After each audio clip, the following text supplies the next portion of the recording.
Hey everyone, it's Brian, coming to you today to show you a couple things. One is to remind you about how you can use the new Scantron machine to collect data to improve student performance in your classes.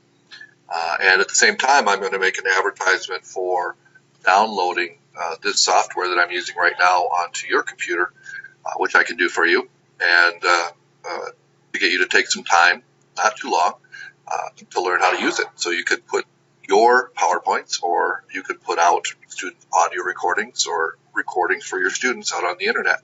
Easy to do, just some basic introduction to the concepts, but I'm going to demonstrate with this PowerPoint. So I'm going to launch my PowerPoint, and it's called Data and Student Achievement. And basically it's about how to use the Scantron to collect some information that might be helpful to you in assisting students. So number one, you have them complete their test using Scantron that you can get from Sue Hunt. Once you've collected it, you run your Scantrons through the Scantron machine as normal with the key first. And remember, if your test has two sides, you can run your Scantron test key through one side and then the other side, and then all the other kids' forms one side and then the other side, and it will give you the additive number of correct answers on the back. So the machine will give you a two-sided total printed on the second side of each student's form. Then you need to get one of these complicated looking but not really complicated forms. They're in the drawer under the machine to the right of that counter. There are only a couple things you need to do. You need to record down here. You want to keep the information you have, what class is it for, what test, maybe what trimester you're in. And then I like to darken in this little spot on the Scantron here, which will give me some of the results as a percentage rather than as a raw number. After that, all you do is run the, before you do anything else to the Scantron, you ran your kids' test through, and before you turn it off or do anything else, you run this form with the pass 1 number on the bottom. Run it through in the direction of the arrow. Do that, then you tear off pass 1 section. It's about a half-inch strip. Pass it through again. Then you tear off the section that says pass 2, and you run it through the third time. Then, if you have more than 50 questions, you need to turn the form all the way over and run it through for pass number 4 to get the questions at the higher number. And you're finished.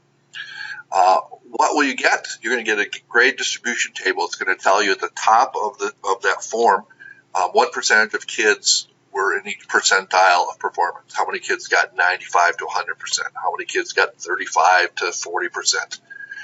It will also tell you for each question how many kids got that individual question right or wrong, or what percentage if you highlighted that portion of the scoring form. I like to use this because I can see if there are questions that a lot of kids struggled with. If there were, maybe the question was a bad question, confusing or misleading. Maybe I didn't teach it well. So I can use it as an opportunity to go back, reteach that concept, and maybe find out when they know it using some other kind of assessment, even one of our new FAME strategies. You also get on the form a class average raw number and class average as a percentage. Lots of information you can get from this form, and it's really easy to do. I'm using it more and more.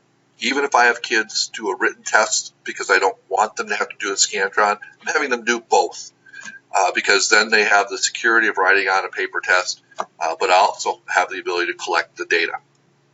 All right, so don't forget you can see a distribution chart for any assignment in Skyward.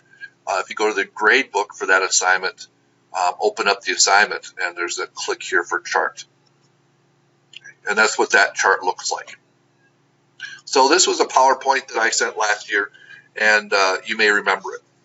But what I want to emphasize right now is that if you want to do a PowerPoint like this and have it recorded with your face in the corner, with your little face in the corner or not, you can do that. You can have it posted on the internet very easily on a free web page so that kids can watch it, parents can watch it. You can put review assignments out, whatever you want. So if you're interested in this software, it's called Camtasia.